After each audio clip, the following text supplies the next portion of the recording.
C is, if we know where it is and how to find it, then now we can move on to finding the other notes. So, for example, let's say that I asked you to find E. Okay, you would find C, right? So you just look for the two black notes and you count one to the left.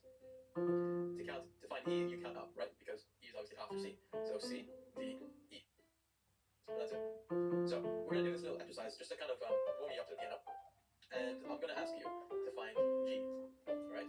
Now, now you can play any G, right? It doesn't have to be the one in the middle. You can play any G at all. So I'm gonna play a G that's kind of in the upper regions of the keyboard, just to prove that this works with anywhere. I'm first gonna find C. So I find two black notes, right? I go one to the left, and C. Then I count up. D, E, F, G. Okay. So we're gonna do one more, and this time I'm gonna give you the task, and then you pause the video, try and do it, and then when you think you have the answer, you unpause, and then I will show you how to do it, right? So I want you to find any A, okay? So pause the video now and find an A. Okay, so to find an A, let's say that you picked an A in the lower register, right? You would find C. So two black notes, one to the left. You can count either up to A, or you can count down, right? You count up, it's C, D, E, F, G, then A, or you count down, so C, B, A. And that's how you find the notes. Now, hopefully that simple exercise just shows you that you have a set amount of letters and it basically repeated. So you have this word that you're going to hear very, very often called an octave. An oct coming from octagon, octopus meaning 8, right? So what you need to know is if you pick any white note and you count 8 notes, either up or down, including the one you started on, you will land on the same note at a different pitch. Okay? So let me demonstrate. So let's say we took D. If I count 8 notes up, I'll land on D. 1, 2, 3, 4, 5, 6, 7, 8. So these two are the exact same note. And you can do that going down. Right, so those are 8 notes apart. So if I say play C 1 octave below middle C, that means that you find middle C, which is over here. 1 octave low. So you can count 8 notes down. Or, and this is the method that I prefer you learning, which is to recognize a pattern. Okay? Now, the pattern is that, for example, this C, you just immediately look at two black notes and you look one to the left, you know that's C. Over time, this is going to get obviously much more stronger, and you don't actually have to consciously practice this because, either way you will get used to it. But the way I want you to learn this is to try and actually focus on the pattern because you're going to learn this way faster. I promise you, way faster. I just look at the beginning white note that starts off this little sequence. And that way you don't have to count, you're really just looking at the pattern. So I'm going to give you 2 or 3 notes, and I want you to try and memorize what position it is, just like the pattern of it. So you already know. So the first note I'm giving you is C. The second note is F, and the third note is A. Now, there's no way to memorize these 3 positions. It's because I want you to have sort of anchors to the piano, something that you can look at and say, okay, that's my reference point. That is where I'm going to be working. So I want you to memorize these 3 positions. We have C. You go 2 black notes, 1 to the left. You have F. You have 3 black notes, 1 to the left. And then you have A, which is, you could memorize it in different ways. You could either find C and count 2 down, right? So you have C, 1, 2. Or you could look at these 3 black notes and say it's kind of like 2/3 in. So you count 1 black note, 2 black note, and then you play the A there. I want you to memorize those 3 positions. Just pause the video right now and take a couple seconds just to play around with it. But it is more important than you would think that you are at least comfortable finding this. And once you've memorized it, I want you to just for a couple seconds, play those 3 notes at different octaves. Okay? And once you've done that, then continue this video. Okay, great. So the next thing that you need to know is your finger numbers. So your fingers have numbers attached to them. So let me explain. The right hand, we have a thumb will be number 1, the index finger will be number 2, then 3, ring finger is 4, and pinky is 5. Right? So it's pretty intuitive. So we have 1, 2, 3, 4, 5. And your left hand is the same. Your thumb is 1, index is 2, then 3, then 4, then 5. So make sure you're not confusing it as pinky being 1, then 2, and 3. Your thumbs are always number 1. Okay? Then 2, then 3, then 4, then 5. So they're kind of symmetrical. So that being said, I want you to play middle C with number 1 on your right hand, which means your thumb. Okay? Now I want you to play D with number 2, which is your index finger. And then play E with your third finger. Play F with number 4. And then play G with number 5. So have a go now, and just we're going to fill out each finger per white note, right? So make sure that you're not kind of overlapping fingers, so you don't want to have 2 fingers on 1 note, and you don't want to have 1 finger in between 2 notes. You don't want your thumb to be playing those 2, or your index finger to play those 3. You want, that's what you want, okay? Now, finger independency. It's something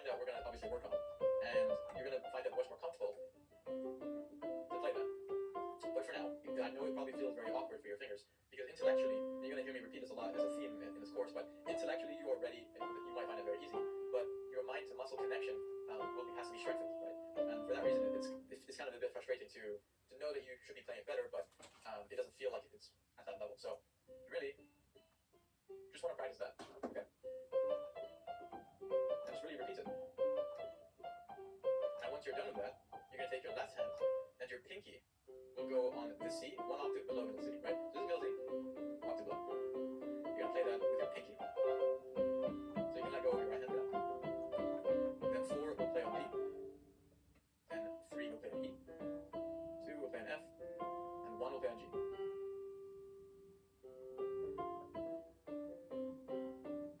So have a go at practicing that just a couple times until you can do it kind of consistently, right? And you do want to avoid your fingers kind of flying up like this, because I see that very, very common thing when I'm teaching new people one-to-one.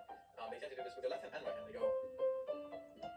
It's a very common thing. You want to try and keep them on the notes, right? Now that's to do with form, which I'm going to cover next lesson. But right now, I want you to just focus on playing that sequence. And that's that, okay? So now we know the white notes. I'm going to introduce you now the black notes. So before I play them, there are 2 things that you need to remember. One is called a sharp, and the other is called a flat. I'm going to go to the whiteboard now and explain this. So a sharp, I'm going to write over here. And we have a flat. Now, there are symbols and meanings attached to these. The symbol for sharp is that. It is not a hashtag, it is sharp, okay? Try not to get that confused, because it's always really funny when musicians, they talk to other pianists and say, oh yeah, play the hashtag, but it's a sharp, okay, it's a sharp. Now, this means +1, and I'll explain this in a second. And a flat, the symbol is this, it's not really a lowercase b, but it doesn't look like it. And the symbol for this would be -1. So now you know that sharps are +1 and flats are -1. But +1 and what? So I'm going to explain that now. You have things called tones and semitones. So, and keep in mind that when I'm saying all this terminology, most of it is going to be in the British system, not the American system, because Americans don't call it tones and semitones, they call it steps and half steps. So a tone is comprised of 2 semitones. So if I play a semitone up from C, I'll be at C sharp. If I play another semitone, I'll be at D. Another semitone, I'll be at D sharp. Another, I'll be at E. So if I play every single note in only semitones, it would be, and so on. But if I play it only in tones, okay? So when I'm saying go up +1 and -1, it is a semitone. Okay? Keep in mind that a semitone is actually essentially the next possible note you could possibly play. Okay? That'll make things a lot more simple. A semitone is the next possible note you could play. So a semitone from this note would be here. And another, there's nothing in between them, so that would be a semitone. Let me apply sharps and flats. If I go to D, and I say play a D sharp, well, the sharp is +1, so I would go up, and now I'm at +1. So this would be a D sharp. If I say play a D flat, you go to D, and you go -1, D flat. Now, if you want to remember sharps and flats, you know, which one's +1, which one's -1, what some of my students like doing is visualizing a meaning to it. Okay, so sharp, they might say, you know, the sharp mountain, right? And that's kind of going up. You go up mountain, higher. And then they say flat, you know, like flattening the ground or like flattening whatever, and it's kind of down. So you kind of associate meanings to it. You can pick whichever you like, but sharps and flats will come naturally to you. Now let's take another example. If I go to an A, so I'm going to pick this one, and I say A sharp, I go A sharp. If I say A flat, we have A flat. Now I'm playing 2 notes like this to demonstrate the process. But if somebody actually asked you play E flat, you wouldn't play, you would just play E flat. Okay, so anything sharp or flat would, you know, signify the black note. You don't actually play the white and then the black. I'm only doing it in this video to demonstrate, you know, the logic behind it. So quick exercise for you. I would like you to find F, which hopefully you have memorized the position. You go to 3 black notes and you go to the first one. So that is F. I want you to play an F sharp. So play that now, and that is what it sounds like. Okay, next one. I want you to play an A flat. Alright, and you can pick any A flat. Let's say you pick it over here. I'm going to find A, and I'm going to do an A flat. So flat -1, I'm going down by a semitone. I am going to go more in depth into tones and semitones in the future, so if you feel like there's a lot of information here and you can't grasp it confidently yet, that's completely fine. So we are going to go more in depth into it. So you have only 2 exceptions to this strategy, and that would be the letters E and B. If I go to a B, and I say B sharp, sometimes most people would say, okay, it's this one. But it's not. A B sharp is actually a C. Okay, it's a natural C, C natural. So B sharp, a B sharp is actually C. Then you might think, well, why on earth would people call a C a B sharp? sometimes you find that in very, very complex pieces, but I just want you to know that a B sharp is not the black note. Because sharp, you're adding, because when I say sharp, it's plus one semitone. And the semitone is the next possible note. So if I go to B, the next possible note is C. Now what about E? The next possible note up, so an E sharp, would be an F. Because sharp plus one semitone from E, this is the next possible note I could play. Right? And the same thing, vice versa. If I go to F, possible note. So if I go to B, the next possible note is C. Now what about E? The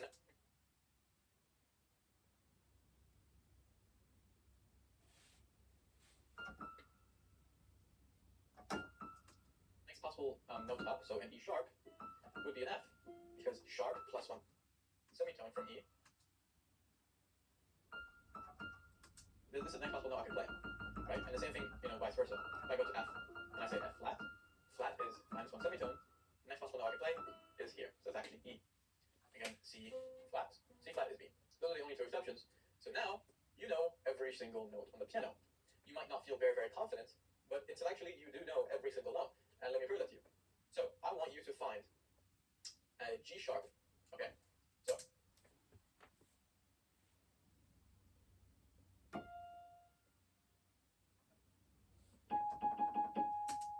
first, you can either find a C and count up to G, or down. Or you can find F and count one up. Or you can find A and count one down. Like, there's many ways we can do it. Whatever you prefer. But first find the G. G sharp. So sharp is plus one semitone. That's a D sharp. Also called an A flat.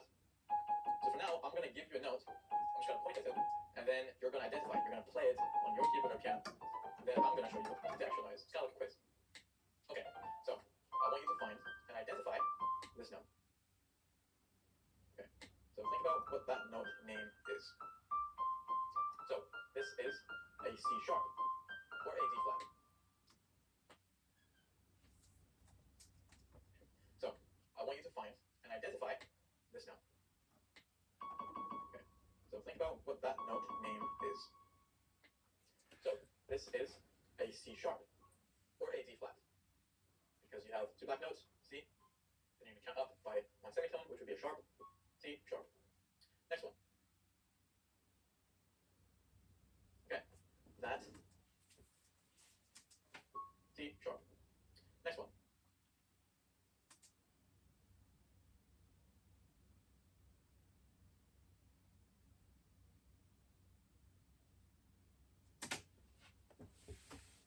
Okay, that is a B. So you can count C, go down by one. Or if you picked A, you go up by one. Or if you picked F, and so on. We'll do one more with you, and then we're going to wrap up the lesson. This one right over here. So that would be a D sharp or an E flat. Okay, so hopefully now you're able to look at the piano in a different perspective, and you can say, okay, so now you have some strategy to it. Now you know where C is. You should know where F is. You should know where A is. You should know how to identify any white note, how to identify any black note, and you should know the finger names. It sounds like a lot, but if you pretty much follow this lesson, then those are the things that you know, and that's just a matter of building on top of those in future videos. The task I'm going to leave you with, that I want you to practice before you go on to the next lesson, is play this with your right hand, and this with your left hand. And once you are comfortable doing that, you don't have to be very confident, but you just have to be comfortable doing it, right? It doesn't have to be like very, very scary. Then move on to the next lesson. And each lesson I'm going to leave you this little task that you must do before you move on. Okay, great job this lesson, and I'll see you in the next one.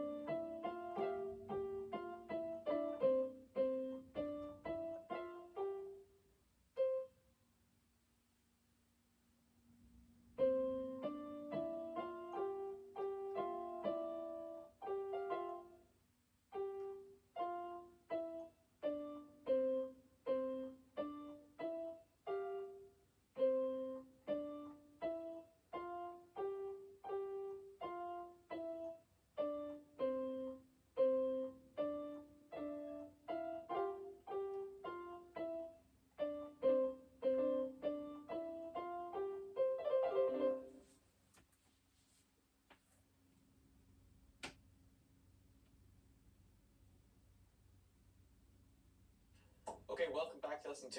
And in this lesson, I'm going to teach you about posture. I'm going to give you some finger exercises and just continue laying down the basics.